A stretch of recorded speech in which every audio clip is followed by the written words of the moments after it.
लेकिन उसे देखकर मेरे पूरे बदन ने पसीना छोड़ दिया था। मैंने इसे जेल में देखा था। इस वक्त जब मैं जेल में था बड़ा रौब था इसका। सारे कैदी इससे खौफजदा रहते थे। फिर मैं तो जिस तरह भी जेल से निकल आया आपको मालूम है, लेकिन वो भी सज़ाए मौत का कैदी था। वो कैसे बचा? मैं ये जायज़ा भी ले रहा था कि इसने मुझे पहचाना है या नहीं। अंदाज़ा ये हुआ कि इसने मुझे नहीं पहचाना था। वो पाटदार आवाज़ में बोला, मैंने तुम्हारा बोर्ड देखा है, तुमसे एक मशवरा करना चाहता हूँ। फरमाइए, मैंने कहा। मैं सज़ाए मौत का कैदी हूँ, क्या मुझे सज़ाए मौत कबूल कर लेनी चाहिए? उसने कहा। अजीब सवाल था। अभी मैं कोई जवाब नहीं दे पाया था कि इसने कहा, असल में पहली सज़ाए मौत मुझे 3 अफराद के कत्ल के जुर्म में दी गई थी और फैसला सुनने के बाद मैंने कमरा अदालत में मज़ीद 3 अफराद कत्ल कर दिए और वहाँ से फ़रार हो गया। फिर मैंने 1 साल तक कोई वारदात नहीं की, लेकिन 1 साल बाद मुझे ऐसा महसूस हुआ जैसे मैं शरीफ आदमी बनता जा रहा हूँ। इससे ज़्यादा खौफ की बात और क्या हो सकती थी? मैं शरीफ बनना नहीं चाहता था। ये नाम मेरे लिए गाली था। बहुत शरीफ था मैं किसी ज़माने में। 8 साल तक कोयले की कान में काम करता रहा। डबल ड्यूटी करके ज़्यादा पैसे कमाता था ताकि अपनी बीमार माँ का इलाज कराऊं। टीबी की मरीज़ा थी और वो जीना चाहती थी, लेकिन मेरी दिन रात की मेहनत भी इसे ज़िंदगी न दे सकी। मैं इस महंगे इलाज का मुतहम्मिल न हो सका। 4-4 दिन के फाके करता। 5वें दिन 1-8 डबल रोटी पानी के ज़रिए मैदे में उतार लेता ताकि ज़िंदा रहूं और मेरी कमाई मेरी माँ को ज़िंदगी दे दे। लेकिन दवाओं की कीमत आसमान से बातें कर रही थी। डॉक्टर मुंह लगाने को तैयार नहीं थे। एक डॉक्टर टीबी के सबसे बड़े माहिर थे। एक सुबह मैं हाथ जोड़कर इनके घर के अजीम शान फाटक पर खड़ा हो गया। अंदर जाने की इजाज़त न थी, इसलिए इनकी कार के बाहर निकलने का इंतज़ार करने लगा। और जब वो फ़िरौन बेसामान बाहर निकला तो मैं इसकी कार के सामने सजदा रेज़ हो गया। मैंने रो रो कर इससे माँ की ज़िंदगी की भीख मांगी और इसने कहा, अस्पताल की बातें मैं सिर्फ़ अस्पताल में करता हूँ और अस्पताल में वो सिर्फ़ इन लोगों से मिलता था जो इसकी फ़ीस अदा करके अंदर दाखिल होते थे। चुनाचा माँ मर गई। जब एक वार्ड बॉय ने मुझे इस लावारिस लाश को ले जाने की हिदायत की तो मैंने मुर्दा खाने में जाकर माँ को देखा। इसकी आंखें मुझसे ज़माने की शिकायत कर रही थीं। मैंने माँ से कहा, मैं इस ज़माने को बदल दूँगा। वहाँ से मैं सीधा डॉक्टर के दफ्तर पहुँचा और इसे इतला दी, डॉक्टर मेरी माँ मर गई है। डॉक्टर ने चौंक कर मुझे देखा और बोला, कौन हो तुम? बग़ैर इजाज़त अंदर कैसे आ गए? कौन कहाँ मर गया? कहीं दूर नहीं, डॉक्टर, इसकी लाश दरवाजे पर पड़ी है, मैंने जवाब दिया। डॉक्टर के करीब बैठे हुए दूसरे डॉक्टर ने घबरा कर उठने की कोशिश की, लेकिन मेरे पंजे ने उसे उसकी जगह बिठा दिया। मुझे अंदर आने से रोक रहा था, मगर तुमसे मिलना ज़रूरी था, इसलिए मैंने इसे इसके फ़र्ज से सबकदोश कर दिया। मैंने बात पूरी की। क्या बकवास कर रहे हो? क्या वाकई तुमने इसे हलाक कर दिया? डॉक्टर ने तंजिया लहजे में कहा। हाँ डॉक्टर, यकीन करो। कैसे कैसे? बिल्कुल ऐसे। मैंने तीसरी बार अपनी जगह से उठने वाले डॉक्टर के साथ ही दूसरे डॉक्टर की गर्दन दबोच ली। दूसरा हाथ भी इस्तेमाल नहीं किया था मैंने, क्योंकि लोगों के ख़्याल में मैं 6 हॉर्स पावर का था। मुमकिन है कुछ कम हो, क्योंकि मैंने कभी घोड़ों से ताकत आजमाई की थी। अगर मैं ये बात डॉक्टर से कहता तो वो ज़रूर तस्लीम कर लेता, क्योंकि देखते ही देखते मेरे शिकंजे की गिरफ्त ने इसके साथी की ज़ुबान बाहर निकाल दी और उसकी आंखें आधा इंच बाहर लटक गईं। सुना डॉक्टर, माँ मर गई, तुमने इसका इलाज नहीं किया और अब सारी दुनिया को मर जाना चाहिए। पूछो कैसे? मैंने कहा और डॉक्टर की ज़ुबान से बेख्तियार निकल गया, कैसे? हालांकि मैं जानता था कि वो कुछ और बोलना चाहता था, लेकिन इस वक्त मेरे डर में था, इसलिए इसने वही कहा जो मैंने पूछा। तब मैंने आगे बढ़कर इसकी गर्दन दबोच ली। ऐसे लोग मेरे बदन पर जो कुछ इनके हाथों में था मार रहे थे, कुर्सियाँ, गुलदस्ते, लकड़ियाँ, आराइशी सामान, लेकिन डॉक्टर को अब कौन बचा सकता था? मैंने इसे इसकी गलती की सज़ा दे दी थी और माँ के पास भेज दिया। पुलिस ने मुझे गिरफ़्तार कर लिया, मजिस्ट्रेट ने सज़ाए मौत सुना दी, लेकिन इतनी जल्दी मरने से क्या फ़ायदा? चुनाचा वो लोग फ़ैसला सुनकर मुझे जेल ले जाने लगे तो मैंने इनमें से 3 को कत्ल कर दिया और इसके बाद वहाँ से फ़रार हो गया। लेकिन इसके बाद मैं उर्दन नहीं रुका, क्योंकि जानता था कि वहाँ की पुलिस मेरा पीछा नहीं छोड़ेगी। मेरी दूसरी मंजिल अफ़गानिस्तान थी, लेकिन मुझे ये जगह पसंद नहीं आई और मैं अफ़गानिस्तान से हिंदुस्तान आ गया और वहाँ 1 साल गुजार दिया। फिर जब ख्याल आया कि मैंने इस दौरान हाथ पर हाथ रखकर बैठने के सिवा कुछ नहीं किया, तो मैंने कुछ करने का फ़ैसला किया। इस बार फिर एक फ़िरौन मेरे हाथ से मारा गया। इसका नाम राज मोहरा था, एक जागीरदार जो अपनी जागीर में रहने वालों को खेत खलियान समझता था।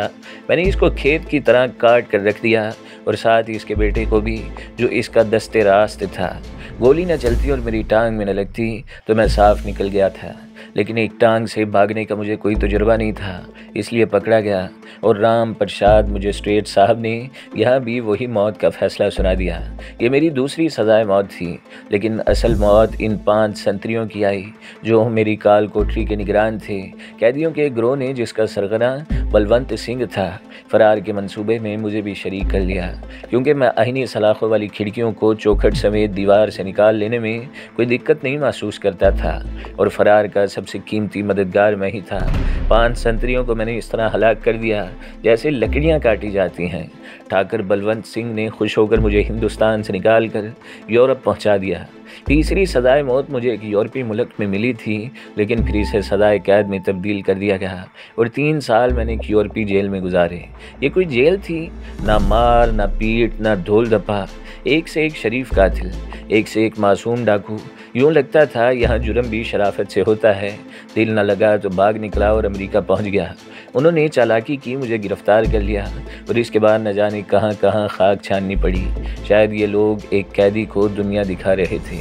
असली कहानी इस सफ़र से शुरू होती है, लेकिन ये मेरी मौत की कहानी है। इस केस में मैं मर गया था। और क्या, जब किसी इंसान का अहद मर जाए, जब इसकी ज़िंदगी का मकसद मर जाए, फिर वो अपने आप को ज़िंदा कहने का हक़ नहीं रखता। इस लड़की ने मुझे कत्ल कर दिया। आप यकीन करें कि 13 साल की ये मासूम सी लड़की एक वहशी इंसान की कातिल थी। मैं समंदरी जहाज़ से लंबे सफ़र करता था। वो एक यूरोपीय कंपनी का जहाज़ था। मुझे बी जेटी में पहुंचा दिया गया। वहाँ अजीब हंगामा बरपा था। सैकड़ों मुसाफिर जो जहाज़ पर सवार हो रहे थे मेरी तरह कैदी न थे। अपने दोस्तों, अजीज़ों और रिश्तेदारों से रुखसती सलाम कर रहे थे।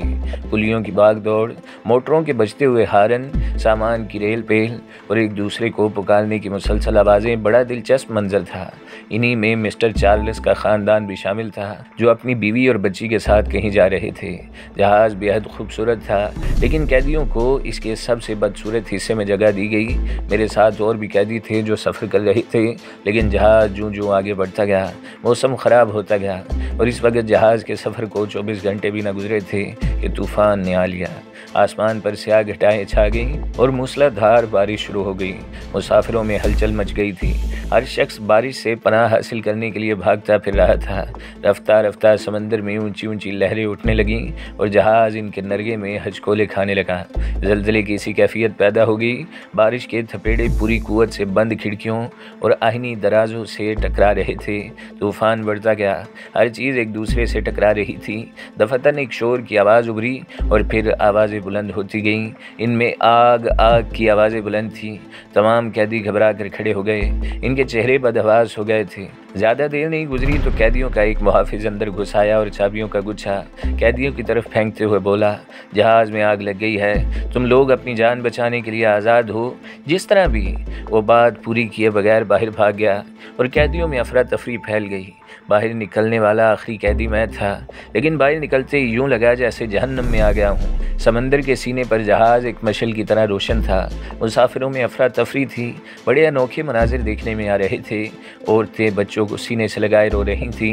मैं इन तमाम मनाजिर को देखता रहा। तब ही मेरी निगाह एक बच्ची पर पड़ी। 12-13 साल उम्र थी। खूबसूरत मोटी मोटी आंखों से आंसू रवा थे और मैं मर गया। हाँ, मैं इसी वक्त मर गया। इन आंसुओं ने मेरी ज़िंदगी बदल दी। न जाने क्यों मुझे इन आंसुओं पर प्यार आ गया। मेरे कदम बेख्तियार इसकी तरफ बढ़ गए। मैंने बच्ची के शाने पर हाथ रखा तो वो मुझसे लिपट गई। अंकल, मेरी मम्मी, मेरे डैडी, इसने हिचकियाँ भरते हुए कहा। मर गए वो। इसने 2 लाशों की तरफ इशारा करके कहा जो एक बड़े सतून के नीचे दबी पड़ी थी। मैं इन्हें ज़िंदगी नहीं दे सकता था, लेकिन एलिज़ाबेथ की ज़िंदगी बचाना मेरी जिम्मेदारी थी और मैं इसके लिए सरगर्दा हो गया। मैंने अपनी कुव्वत बाजू से एक छोटी कश्ती हासिल की और 70 दिन समंदर के सीने पर गुजारे। तब हमें ज़मीन नज़र आई, एक अनोखी सरजमीन जिस पर कदम रखते ही एहसास हो गया कि हम ऑस्ट्रेलिया में हैं। इसके अलावा चाराकार नहीं था कि हम यहाँ से आगे बढ़ें, लेकिन एलिज़ाबेथ यहाँ आकर खुश थी। इसकी आंखों में मेरी मोहब्बत ने ज़िंदगी की नई जोत जगा दी थी। वो बड़े प्यार से मुझे अंकल कहती थी और मैं अपनी पिछली ज़िंदगी के बारे में सोच सोच कर रह जाता कि मैं वो न रहा था जो था। रास्ते बेहद दुश्वार गुजार थे। हमें एक खौफनाक पुल तय करना था जिसे अबूर करना इंसानों की बस की बात न थी, लेकिन मेरी हिम्मत न टूटी। मैं एलिज़ाबेथ की महज़ब दुनिया में वापसी चाहता था। एक नए इंसान की हैसियत से और इसीलिए मैं आगे बढ़ रहा था कि निकलने का कोई रास्ता मिले। हम आगे बढ़ते रहे। खौफनाक मनाजिर हमारे इतराफ बिखरे पड़े थे। सरजमीन ऑस्ट्रेलिया बेहद हसीन थी, लेकिन इस हुस्न में वहशत थी। दरिंदे, जहरीले जानवर और न जाने क्या क्या। एक दलदली खित्ते को अबूर करके हम एक हसीन वादी में आ गए, जिसके सिरे पर एक नदी बहती नजर आ रही थी। अंकल पानी! एलिज़ाबेथ बेख्तियार चीख उठी। मैंने देख लिया है, एलिज़ाबेथ आओ, मैंने उसे कहा और हम नदी के करीब पहुंच गए। नदी शफाफ थी, पानी में इसकी खुशबू आ रही थी जिसमें रंगीन पत्थर चमक रहे थे। एलिज़ाबेथ नदी के किनारे बैठ गई। इसने पानी पिया, मैंने भी प्यास बुझाई। बहुत खूबसूरत जगह है अंकल। हाँ, मैंने कहा। क्या मैं नहा लूँ? इसने पूछा। ज़रूर नहाओ, मैं इस तरफ बैठा हूँ, मैंने किनारे के एक दरख्त की तरफ इशारा करके कहा और एलिज़ाबेथ पानी की तरफ बैठ गई। मेरे दिल में एलिज़ाबेथ के लिए बेपनाह प्यार था। इस मासूम बच्ची ने मेरी ज़िंदगी का रुख बदल दिया था और अब मैं इसके मुस्तकबिल के लिए फ़िक्रमंद था। मेरी ख्वाहिश थी कि इसे महज़ब दुनिया में ले जाकर एक नई ज़िंदगी दूँ। एलिज़ाबेथ किसी सुनहरी मछली की तरह नदी के शफाफ पानी में मचलती फिर रही थी। वो बेहद हसीन थी। खुशी का इजहार इसके चेहरे से होता था। इसके हसीन बाल खुल गए थे। कोई एहसास मेरा नहीं था और ना ही इसकी ज़रूरत पेश आई, लेकिन यूं ही बेमकसद मैंने पानी में उंगलियां डाली तो अचानक मुझे एहसास हुआ कि कुछ साए लहरों पर रक्सा हैं। मैं बेइख्तियार चौंका था। तब मैंने किनारे की तरफ देखा और मेरी आंखें हैरत से खुल गईं। कई अफराद थे जिनके जिस्म क़ुव्वत व तवानाई से भरपूर, स्याह और चमकदार थे। इनकी तादाद बेपनाह थी। इनके हाथों में लंबे लंबे नेज़े दबे हुए थे। स्याह चेहरों पर सफ़ेद आंखें बड़ी खौफनाक लग रही थीं। जिस्म पर बराए नाम लिबास था और नदी के किनारे दूर दूर तक फैले हुए थे। मैंने बेख्तियार पलट कर नदी के दूसरे किनारे की जानिब देखा और फिर मुझे हंसी आ गई। किनारा भी इन्हीं स्याफामों से भरा हुआ था। गोया उन्होंने हमें दोनों तरफ से घेर लिया था। एलिज़ाबेथ की निगाह भी इन पर नहीं पड़ी थी। वो अब नदी की शफाफ तह में से खूबसूरत पत्थर तलाश कर रही थी। कई पत्थर इसकी मुट्ठी में दबे हुए थे। पानी इतना पुरसुकून और आहिस्ता आहिस्ता बहने वाला था कि बदन की कुव्वत सरफ नहीं करनी पड़ती, जिसकी बिना पर एलिज़ाबेथ का दिल शायद निकलने को नहीं चाह रहा था। मैंने एलिज़ाबेथ को आवाज़ दी और वह मुस्कुराती हुई निगाहों से मेरी जानिब देखने लगी। क्या बात है अंकल? किनारे की जानिब देखो, मैंने भारी लहजे में कहा और एलिज़ाबेथ ने किनारे की तरफ देखा। दूसरे ही लम्हे इसके होंठों की हंसी काफूर हो गई और चेहरे पर किसी कदर दहशत के आसार नजर आए। आह अंकल, ये काले काले लोग कौन हैं? क्या ये भूत है? इसने खौफजदा अंदाज में सवाल किया और जल्दी से मेरे नज़दीक पहुंच गई। नहीं, इंसान ही है, लेकिन ऑस्ट्रेलिया के इस इलाके के बाशिंदे हैं और इनका रंग स्याह होता है। हाँ, ये तो मैं जानती हूँ। ये बिल्कुल ऐसे ही हैं जैसे हम अपने वतन में देखते हैं, लेकिन ये अनोखे हैं एलिज़ाबेथ, मैंने कहा। हाँ अंकल, बड़े खौफनाक लग रहे हैं, लेकिन ये यहाँ पर क्यों खड़े हैं अंकल? एलिज़ाबेथ, होशियारी से काम लेना। यहाँ रुको, पहले मैं तुम्हारा लिबास लेकर आता हूँ, मैंने कहा। अरे हाँ अंकल, मेरे कपड़े, एलिज़ाबेथ ने दहशत ज़दा लहजे में कहा और मैं इसके शाने थपक कर आगे बढ़ गया। जो जो मैं किनारे के नज़दीक पहुँच रहा था, वो लोग एक कदम पीछे हटते जा रहे थे। लिबास किनारे के नज़दीक ही रखा हुआ था। वो लिबास मैंने उठाया और पलट पड़ा। इन लोगों ने कोई तारुज़ नहीं किया। तब मैं एलिज़ाबेथ के नज़दीक पहुँच गया। लेकिन अंकल, मैं यहाँ पानी में कपड़े कैसे पहनूँ? जिस तरह भी मुमकिन हो सके एलिज़ाबेथ, ये लोग किसी नेक इरादे से नहीं आ रहे, मैंने कहा। क्या मतलब अंकल? एलिज़ाबेथ हकलाई। तुम लिबास पहनो एलिज़ाबेथ, इसके बाद जो होगा देखा जाएगा, मैंने कहा। और एलिज़ाबेथ ने बमुश्किल तमाम पानी के अंदर ये लिबास को ठीक ठाक किया। तब मैं इसका बाजू पकड़कर दोबारा किनारे की तरफ बढ़ने लगा। वो लोग साकित व जामिद खड़े थे। इनकी निगाहें हम दोनों पर जमी हुई थीं, लेकिन बड़ा अजीब था। यूँ लगता था जैसे वो कोई वहशियाना कार्रवाई नहीं करना चाहते, लेकिन कुछ न कुछ था, वरना इनके यहाँ आने का मकसद क्या हो सकता था। मैं किनारे पर पहुँच गया और एलिज़ाबेथ को अपनी पुश्त पर कर लिया। इनमें से एक आदमी, जो किसी कदर छोटे कद का था लेकिन चौड़े बदन का था, आगे बढ़ाया। वो अपना नेज़ा हिला रहा था। मेरे नज़दीक पहुँचकर इसने नेज़ा अपने हाथों में पकड़ा, सीने पर रखा, हल्की सी गर्दन झुकाई और फिर सीधा हो गया। गोया इन लोगों का इरादा जारहाना नहीं था, बल्कि वो कुछ कहना चाहते थे। मैंने इससे पूछा कि वो कौन है। चंद लम्हात वो मेरी जानिब देखता रहा। इसके चेहरे पर एहतराम का तासुर था। फिर आहिस्ता से बिड़बिड़ाया, नाकाबिले उबूर रास्तों से आने वाले सरदार गुरुजन ने अपने इल्मो अकल से तुझे नाकाबिले उबूर पुल तय करते हुए देख लिया था, जिस पर से गुजरने का तसव्वुर सिर्फ देवी देवता ही कर सकते हैं और आम लोग इसके नज़दीक जाने की हिम्मत भी नहीं करते, सरदार ने कहा। और इस जवान को लेकर आओ, लेकिन इसकी इज़्ज़त और एहतराम में फ़र्क ना हो। हम तुझे लेने आए हैं। मैं तुम्हारे साथ चलने को तैयार हूँ, मैंने जवाब दिया। इसने चीख कर अपने साथियों को मेरे बारे में इतला दी और वो सब मेरे गिर्द जमा होने लगे। जो नदी के दूसरे किनारे पर थे वो पानी से गुजर कर इस किनारे पर पहुंचने लगे जहां हम लोग मौजूद थे। हम इनके साथ आगे बढ़ गए। आगे बढ़ने वाला बिलाशुबा दिलकश तरीन रास्ता था। एक पगडंडी थी जो न जाने किस जानिब जाती थी। हम इस तरफ आगे बढ़ते गए। सयाफ हमों की टोलियाँ हमारे इर्द गिर्द बिखरी हुई थीं। वो हर तरफ से सफ़र कर रहे थे और आखिरकार हम इस पहाड़ी बड़े टीले तक पहुंच गए जिसके हक़म में मुझे मालूम नहीं था कि कौन था, लेकिन जब मैंने इससे गुज़र कर देखा तो मुझे वहशियों की एक अजीमुशान बस्ती नजर आई जो तहद निगाह फैली हुई थी।